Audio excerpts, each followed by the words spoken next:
Il n'y a aucune personne sur laquelle Dieu a planifié des projets de destruction. Non. Dieu s'assoit et puis dit, toi dans la vie, tu vas tout perdre, tout le monde va mourir, tu vas tout perdre. Non. Il dit, les projets que j'ai pour toi sont des projets de bonheur. Ce sont des projets de paix. Il dit, afin de te donner un avenir et de l'espérance. C'est très important. Est-ce qu'on est ensemble? Alléluia. Maintenant, cet avenir, cette espérance, ces projets, même si vous n'en êtes pas conscient, même si tu n'en es pas conscient, tu peux avoir l'impression que tu ne vas pas quelque part. Donc, ce qui fait que ton présent n'est pas vraiment épanoui. Ton présent n'est pas heureux parce que peut-être tu as quitté les mauvaises habitudes, tout ça, mais l'autre est présent. Dans l'histoire donc de ses frères, tu sens beaucoup de mauvais choix, beaucoup de mauvaises décisions. Des mauvais choix dans le mariage. Certains ont fait des mariages stratégiques. Ils ont choisi dans l'église des femmes qui avaient une forme télégénique. On leur a dit, mon frère, il y a les femmes des ministères. Donc lui, pour la femme du ministère, vous savez ce que je dis, je suis sérieux. Hein? Je connais beaucoup de pasteurs comme ça. Ils ont fait des choix de ministère. Ils avaient des premières fiancées. Il y en a d'autres même qui se sont mariés, mais qui ont fait tout pour faire partie de leur femme, ou qui ont commencé à vivre dans l'adultère, étant mariés, sous prétexte qu'il y a la femme du ministère. Sois délivré, mon frère. Tu as un appel de Dieu dans ta vie. Quelle est cette histoire? C'est ce qu'Abraham a failli faire. Heureusement que Dieu l'a saisi. S'il te plaît, relève-toi. Et certaines de ces personnes, donc, ils font des choix intellectuels, intelligents, beaux, épanouis. Il y en a d'autres comme ça qui sont levés, qui ont fait des mariages de nationalité. Ils sont pasteurs. Je connais des hommes de Dieu comme ça. Je connais des hommes de Dieu qui ont quitté la Côte d'Ivoire, qui sont allés jusqu'aux États-Unis. Ils ont laissé leurs femmes et arrivé là-bas cherchant la nationalité. Ils ont fait des mariages. Ils ont fait des mariages, peut-être que nous ne va pas dormir ensemble, mais des mariages arrangés. Mais leur vie est en train de tourner en rond. Mauvais choix, mauvaises décisions, mauvaises entreprises, mauvais collaborateurs, mauvais projets de financement, mauvaise manière de faire. Et ta vie est en train de tourner en rond, tourner en rond, tourner en rond. Le vrai fiancé est là, ton désert est en train de tarder. Tu es dans un désert de longue entente parce que tes choix sont mauvais. Pourquoi tes choix sont mauvais? Parce qu'ils sont inspirés par une manière de voir le monde, par une manière d'apprécier les différentes choses qui sont les lots, et c'est ce qu'on va briser. Il faut que ça parte. Parce que ce que les hommes du monde trouvent beau, c'est ce que tu trouves beau. J'appelle ça l'image selon le monde. Lot, la femme de Lot, était des personnes qui aimaient les belles choses du monde. Ils voyaient le monde. La convoitise des yeux, la convoitise de la chair, l'orgueil de la vie. C'est-à-dire, si tu es attiré par les apparences, note bien ça. Si tu es attiré par satisfaire, tu n'arrives pas à contrôler les désirs de ta chair, Lot est en place. Si tu as des problèmes, tu as des problèmes avec l'orgueil, le désir de paraître, Lot est en place et Lot va corrompre tes choix, tes décisions, ta manière de voir, et ça va te causer un retard. Un autre aspect de Lot, c'est les images selon les traumatismes, c'est-à-dire les choses qui t'ont blessé dans le passé, déterminent les choix que tu fais dans le futur. Dieu t'a béni, a prévu de te bénir dans les affaires, mais tellement tu as été traumatisé par des échecs dans les affaires, dès qu'on parle d'affaires, tu te retractes et tu n'arrives pas à voir que la vraie affaire va maintenant démarrer et Dieu va te bénir. Pourquoi? Parce que tu es traumatisé par des échecs précédents. Donc ton désert est de longue attente tant que tu ne comprends pas que c'est dans les affaires que Dieu va te bénir. Mais l'expérience passée, c'est le cas par exemple donc de Moïse. Il était tellement traumatisé lorsqu'il a tenté la première fois de délivrer Israël qu'il n'a plus voulu entendre parler des Israéliens en Égypte. Il a fallu que Dieu détruise son traumatisme pour qu'il puisse maintenant aller accomplir sa destinée. Que cela soit ton partage dans le nom de Jésus. Que tout ce qui t'a blessé dans le passé, t'a traumatisé et aujourd'hui affecte ta visibilité du futur soit ôté dans le nom de Jésus. Et puis à l'image, donc selon les passions, et puis à l'image selon ce que tu te fais des moyens d'y arriver.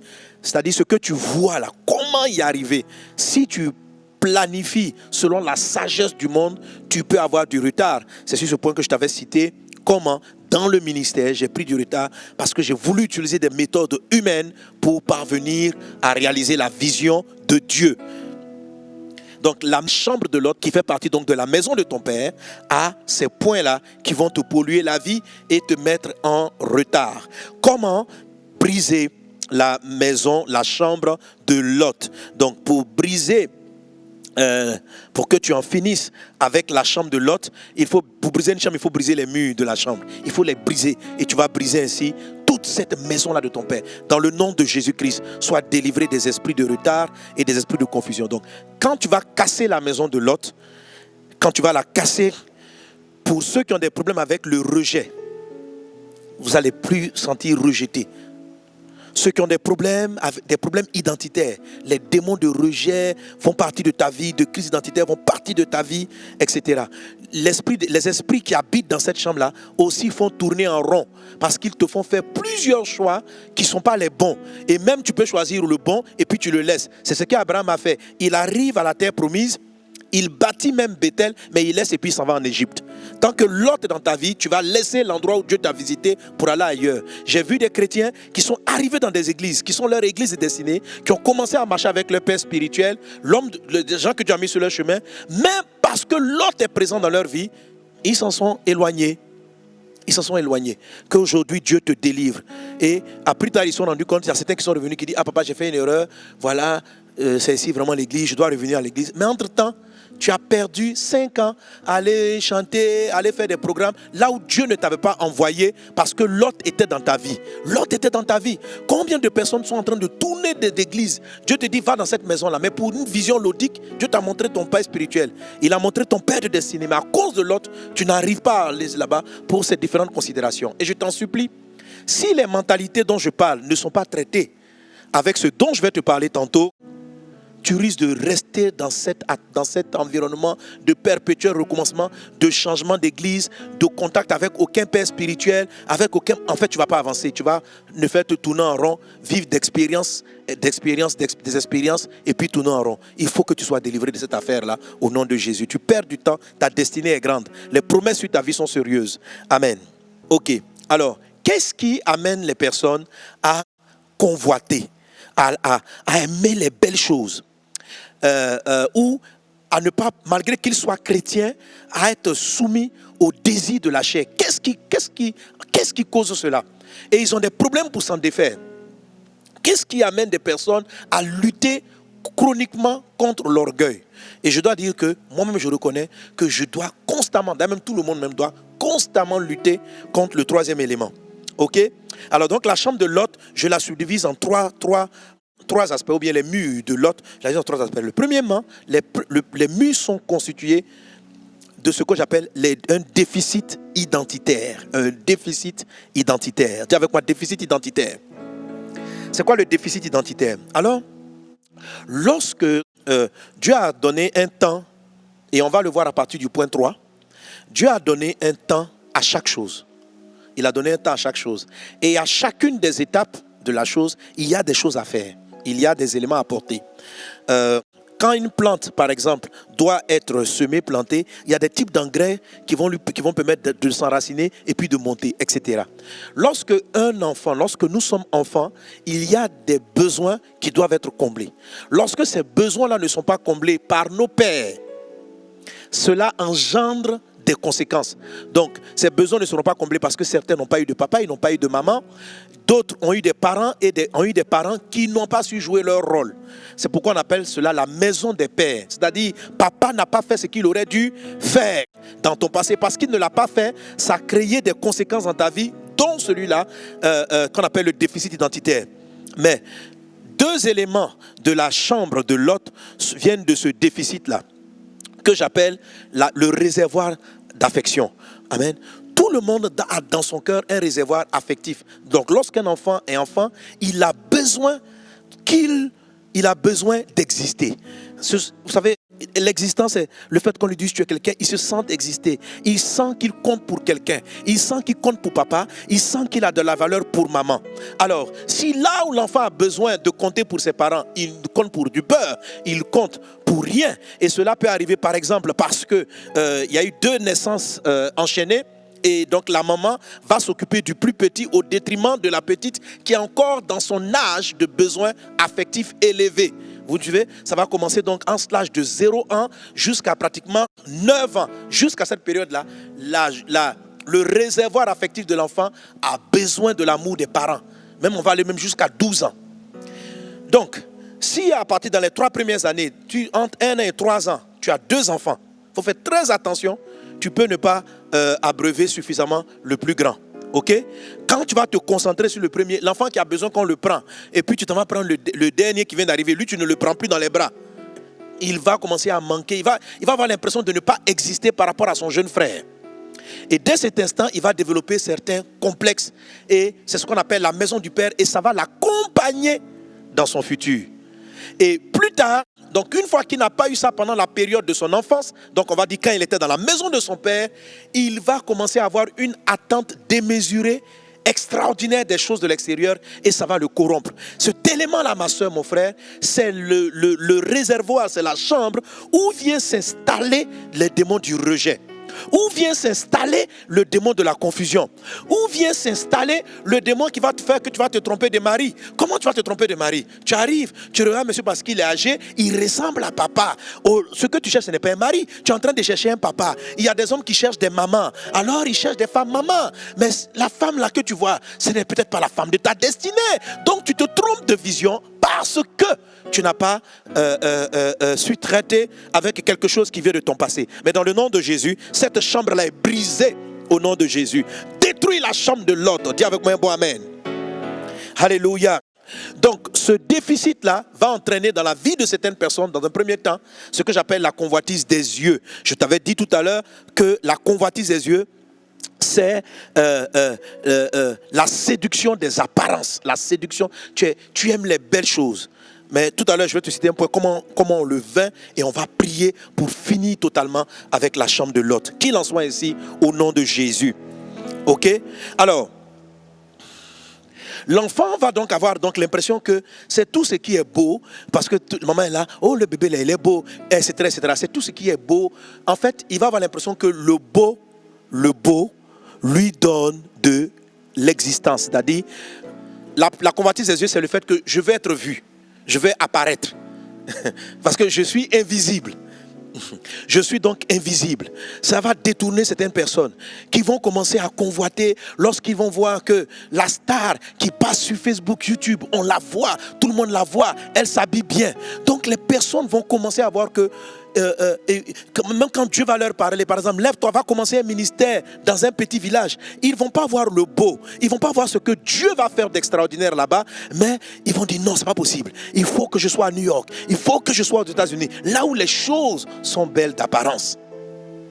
Il va chercher les apparences parce que les belles choses vont lui donner d'exister. Vous voyez, il y a des personnes qui vont se jeter dans la mer parce que c'est quand ils vont arriver dans un beau pays qu'on appelle Paris, dans une belle ville qu'on appelle Paris, qu'ils vont exister. Parce que aussi dans le village, c'est comme ça. C'est quand quelqu'un arrive de Paris que tout le monde le respecte. Quand on en dit, hey, notre frère vient de Paris, vient de Paris. J'ai vu une blague toute récemment là, avec l'affaire de Corona, là, de vide zéro. Et les gens font. Donc, quand la France était dangereusement frappée, alors donc il y a une fille qui d'habitude elle rentre, elle arrive avec son petit sac, elle vient voir ses parents, elle frappe à la porte. D'abord qu'elle chantait, elle disait au téléphone, je viens de Paris, ah vraiment c'était bien là-bas. Il y a une dame qui a entendu, ça, elle dit quoi? Paris, Corona. Elle a fui, rentrée dans la maison. Quand elle arrive, elle frappe la porte de ses parents. On dit d'où tu viens? Pour la première fois, les gens ne lui ont pas ouvert la porte à bras ouverts parce qu'elle était potentiellement transporteuse d'une maladie. Ok. Gloire à Dieu. Mais cela va finir bientôt. Au nom de Jésus, on aura la joie d'aller dans tous les pays et de recevoir les personnes de tous les pays. Est-ce qu'on est ensemble? Voilà. Donc, ça peut te corrompre. Dieu est dans le beau. Mais quand ton beau permet la beauté permet de te donner de la valeur, de l'existence. Quand les choses sont pas belles, tu as une dépréciation. Fais attention, cela a été causé par un autre. Cela doit être corrigé dans le nom de Jésus. Cela va entraîner de la désorientation, de la mauvaise orientation. Cela va entraîner des démons, des esprits de confusion dans ta vie. Tu vas avoir des esprits de tourner en rond dans ta vie parce que tu vas te tromper. Imagine-toi que Samuel, lorsqu'il arrivait pour chercher David, nommait Eliab parce qu'il était beau, parce qu'il avait une bonne apparence. Ils n'auraient pas vu celui que Dieu avait choisi. Celui que Dieu avait choisi. Combien de personnes ont raté leur territoire de faveur, là où Dieu allait les bénir, parce que leur territoire n'était pas beau. C'est ce que Lot a fait. Il est parti habiter vers Sodome et Gomorrhe parce que la zone de Sodome était belle et luxuriante et il a laissé la terre promise. Oh, que tes yeux s'ouvrent, ne cède pas à la convoitise des yeux. Alléluia. Donc le tourner en rond, etc. Un autre aspect de la convoitise de la chair, qui est la mentalité qui est bâtie avec ça. Donc c'est quoi les gens qui sont en retard à cause des désirs de la chair, la convoitise de la chair. Vous voyez?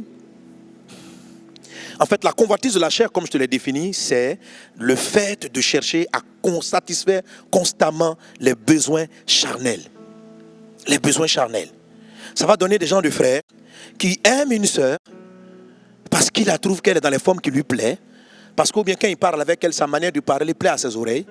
Et puis à un moment donné, dès que leur relation commence à devenir désagréable, il la laisse, il va chez une autre. Après, il va chez une autre. Donc tous les frères et les sœurs qui sont dans les fiançailles multiples ont un problème avec Lot. Ils sont dans la chambre de Lot. Et tant que tu vas demeurer dans cette chambre, frère, tu n'iras pas de l'avant. Ta vie va tourner en rond. Tu seras dans la confusion. Et si aujourd'hui tu ne brises pas cette chambre, il va être difficile d'entrer dans la réalisation des promesses que Dieu a pour toi. Que la chambre de Lot soit brisée au nom de Jésus de Nazareth. La convoitise, le désir de satisfaire la chair.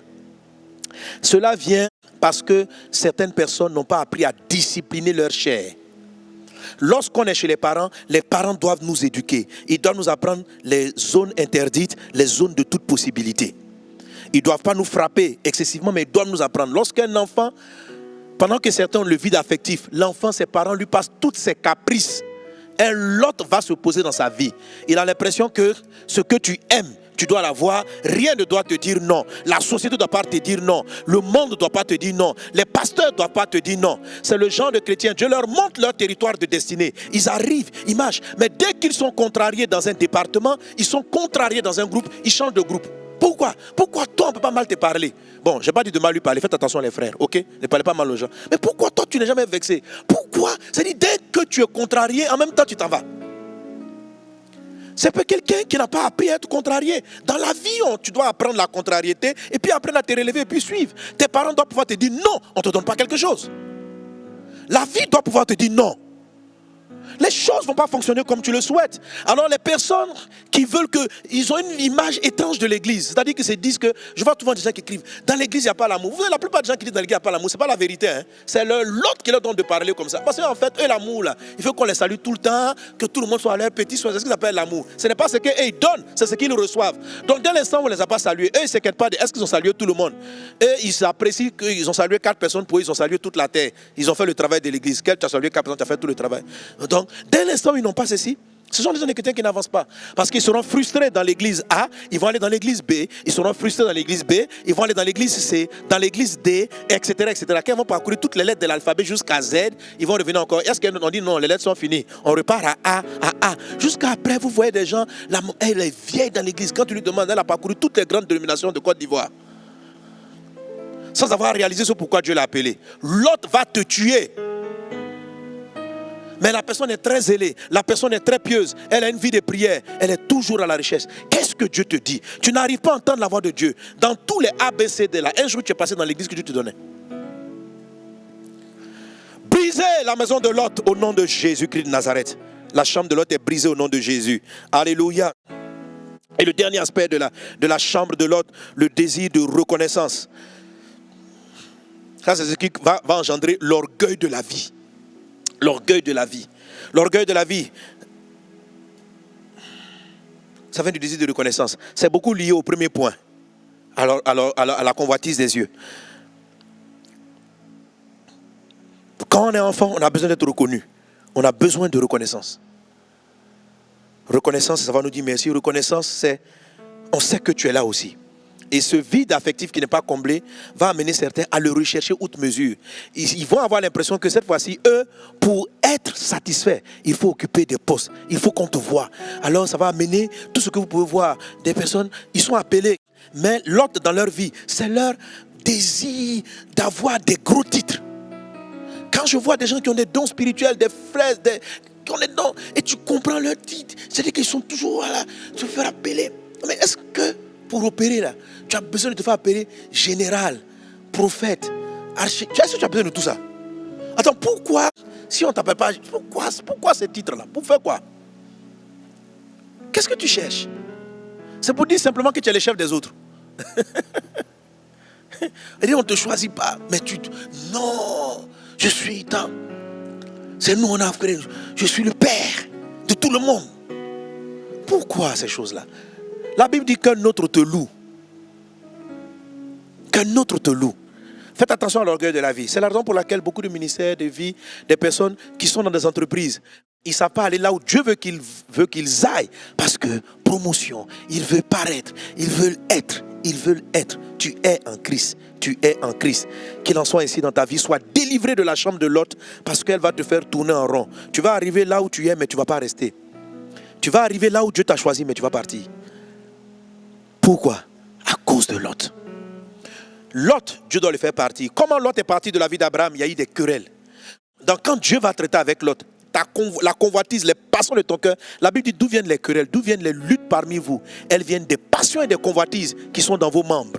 Donc les querelles vont survenir. Tu vas avoir des frustrations dans l'église à un moment donné.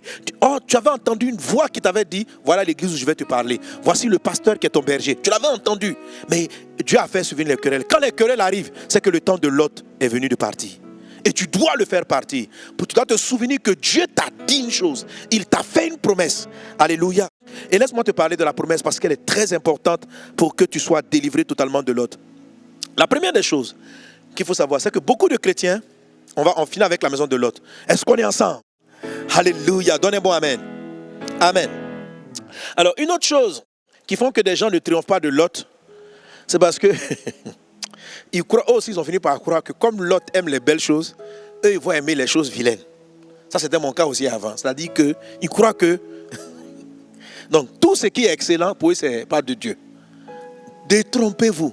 La Bible dit dans le livre de la Genèse, chapitre 2, la Bible dit ceci, que tout ce que, je crois 2,9, je crois, la Bible dit que tout ce que Dieu avait mis dans le jardin d'Éden était agréable à voir et bon à manger. L'esprit de Lot, c'est de se focaliser sur l'agréable à voir au détriment du bon à manger. Il ne cherche pas la qualité des choses, ce qu'il cherche, c'est la beauté des choses. Il veut des gens qui sont apparents, ce sont des gens qui vont travailler leur discours, mais ne pas travailler leur cœur. Ce sont des gens qui vont travailler l'éloquence de leur prédication, mais pas travailler la vie intérieure pour vivre. Donc les Lot vont chercher à travailler leur apparence, au lieu de chercher à travailler leur fond, pour que le fond dépeigne sur l'apparence. Est-ce qu'on est ensemble? Alléluia. Quand vous êtes animé de l'esprit de Lot, l'apparence est plus importante pour vous que le fond des choses. La beauté des choses, peu importe s'il y a le diable là-bas, si c'est beau, ça va. Si c'est excellent, ça va. Si le film est très beau à voir, même s'il y a toutes sortes de perversions, on y va. Ok? Dieu aussi est dans le beau, mais Dieu est dans l'agréable à voir et le bon à manger. Alors, ne crois pas que tout ce qui est agréable à voir, tout ce qui est excellent est du domaine de l'autre. Généralement, même quand tu aspires vers les choses excellentes, ça peut être même un plan de Dieu pour toi, mais accompagné avec le bon à manger. Le bon à manger, c'est quoi? C'est la qualité intrinsèque. Amen. Il ne faut pas faire semblant d'être pieux, il ne faut pas apparaître pieux, il ne faut pas avoir l'apparence de la piété, il faut être pieux. Il ne faut pas avoir l'apparence d'un homme de prière, soit un homme de prière. Il ne faut pas avoir l'apparence de chrétien zélé, il faut être zélé. Il ne faut pas avoir l'apparence d'un jeûneur, il faut jeûner. Il ne faut pas avoir l'apparence d'un veilleur, il faut veiller. Il ne faut pas avoir l'apparence des gens intègres, il faut être intègre. Si tu es intègre, ça veut dire que tu es bon à manger, l'intégrité va transparaître sur ta vie. Mais si tu fais l'effort de paraître intègre pendant que tu ne l'es pas, d'apparaître comme un prieur dans ton groupe pendant que tu ne peux même pas prier 10 minutes chez toi à la maison, tu es habité de l'esprit lotique, tu es encore dans la chambre de Lot. Tu dois sortir de là. Au nom de Jésus, dis avec ma chambre de Lot, je te détruis dans le nom de Jésus et je suis délivré de ton influence au nom de Jésus. Alléluia. Amen. Quelqu'un donne un bon amen. Alléluia. Les chants vont venir, on va prier le Seigneur. Alléluia. Et le tout dernier élément pour en finir avec la maison de Lot, c'est le Saint-Esprit. Tout à l'heure, j'ai parlé, vous savez, tous les éléments de Lot que j'ai cités viennent de vide, de quelque chose que tu aurais dû avoir, que tu n'as pas eu, d'une chose qu'on aurait dû te donner, qu'on ne t'a pas donné à un moment donné. Et laisse-moi te dire, la plupart des hommes sont déséquilibrés par cela. C'est pourquoi on peut sans dire quitte la maison de ton père. Parce qu'on sait que pratiquement tous les pères n'ont pas pu avoir, la plupart des pères de nos parents n'ont pas su avoir l'équilibre. Soit ils étaient dans la sociologie, dans le fétiche, ils ne se sont pas convertis, où il y a toutes sortes de choses. Donc, ne te plains pas de ton père. Si tu restes à te plaindre de ton père, tu es dans la mentalité de Térac. Mais si tu sais avancer, qu'est-ce que Dieu a prévu pour toi? Dans l'évangile selon Jean, au verset 4, Jean chapitre 14, au verset 15, il est dit, si vous m'aimez, gardez mes commandements. Et moi, je prierai le Père, et il vous donnera un autre consolateur, afin qu'il demeure éternellement avec vous. L'esprit de vérité que le monde ne peut recevoir, parce qu'il ne le voit point et ne le connaît point, mais vous le connaissez, car il demeure avec vous et il sera en vous. Verset 18, je ne te laisserai pas orphelin. Je viendrai à vous. Ce passage est tellement beau, quand l'Esprit m'a conduit vers ça, il va tellement avec le message. Je ne veux pas te laisser orphelin, ça veut dire, j'ai détruit la maison de ton ancien père, mais je ne vais pas te laisser sans papa. Ce que tes parents n'ont pas fait, je vais le faire. Est-ce que tu comprends? Ce que les pères n'ont pas pu te donner, je vais te donner. L'affection qu'ils auraient te donner, il dit, je ne vous laisserai pas orphelin. Mais regarde ce qu'il dit. Oh, alléluia, merci. Il dit, si vous m'aimez, gardez mes commandements. Si tu aimes Dieu, garde ses commandements. Il dit, moi je prierai le Père et il vous donnera un autre consolateur. Alléluia. La première fois où Jésus nous annonce le Saint-Esprit pour nous, il ne le présente pas en tant qu'onction de puissance. Il ne le présente pas en tant que celui qui va chasser les démons. Il présente le Saint-Esprit comme étant quelqu'un qui console, quelqu'un qui sèche les larmes, quelqu'un qui vient combler les vides que les parents, que le passé n'a pas pu combler, qui nous amène à devenir des personnes qui convoitent, des personnes instables, indécises. Que le Saint-Esprit vienne te remplir. C'est pourquoi je te rappelle le programme d'effusion. Tu ne dois pas le manquer. Le Saint-Esprit te remplisse. Alléluia. On finit la maison de Lot avec le Saint-Esprit qui vient nous consoler. Et le fait que Dieu, par le Saint-Esprit, ne nous laisse pas orphelins. Il fait de nous le Père. Tu as brisé la maison de ton ancien Père. Voilà le nouveau Père. L'éducateur, le consolateur. Qu'il en soit ainsi dans nos vies. Dis avec moi, Saint-Esprit, viens prendre le contrôle. Installe-toi dans ma vie. Tu me connais. Tu me sondes, tu sais les choses qui m'ont détourné de toi et de ta voix. Je t'en supplie, remplis-moi, console mon âme, console mon cœur, restaure-moi au nom de Jésus. Dans le nom de Jésus, je détruis la chambre de Lot dans ses fondements, dans ses racines, je la brise, je renverse la maison de mon ancien père. Je l'écrase au nom de Jésus et j'entre et j'habite dans la maison de l'Éternel, dans la maison du Seigneur, dans la maison de mon Père, au nom de Jésus. Quelqu'un donne un bon Amen. Acclame très très très fort le Seigneur Jésus.